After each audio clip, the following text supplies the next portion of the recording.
один пастор сказал: знаете, если вы хотите дом, найдите человека с домом, благословите не бедного, а благословите, чтобы иметь эту благодать. И я имел $1000, и мы обычно с женой делаем согласованно. Я говорю: ты как хочешь, я 500 своих отдаю. Я знал этого верующего, то есть миллионера, и мне очень нравился его дом.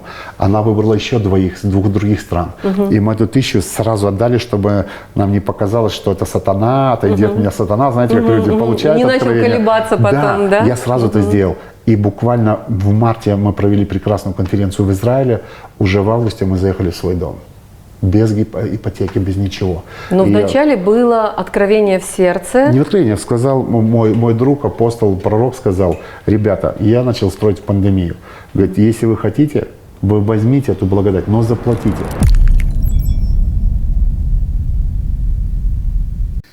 Na tai va, ponas Abelis, pranašas, apaštalas, pastorius, apkabinėtas įvairiausiais titulais, aiškiai pasakė: norite, kad dingtų visi jūsų šitą vargai, reikia nusipirkti malonę ir nusipirkti ją pas tą, kuris yra turtingesnis, tas, kuris, pavyzdžiui, turi namą ir jiems patinko namas.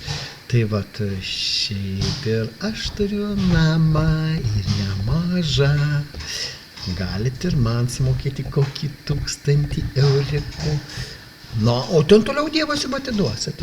Jo, ir va, iš karto, va, tik sumokat man ten konferenciją kokią pravesim ir iš karto namas. Tai mąstykit.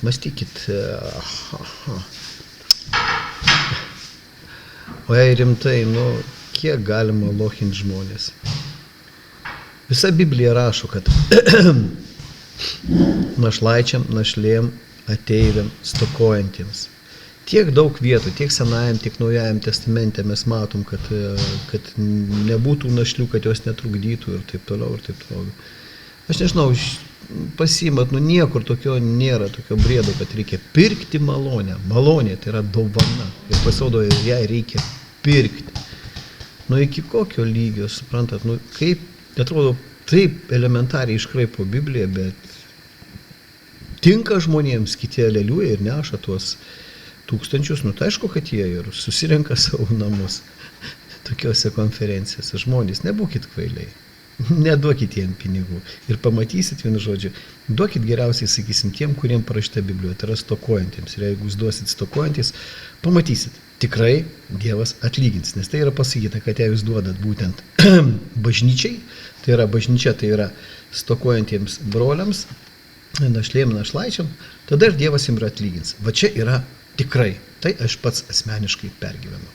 Tai kad būkite atsargus ir duokit tiem, kam reikia, kam parašyta, kam Dievas sako.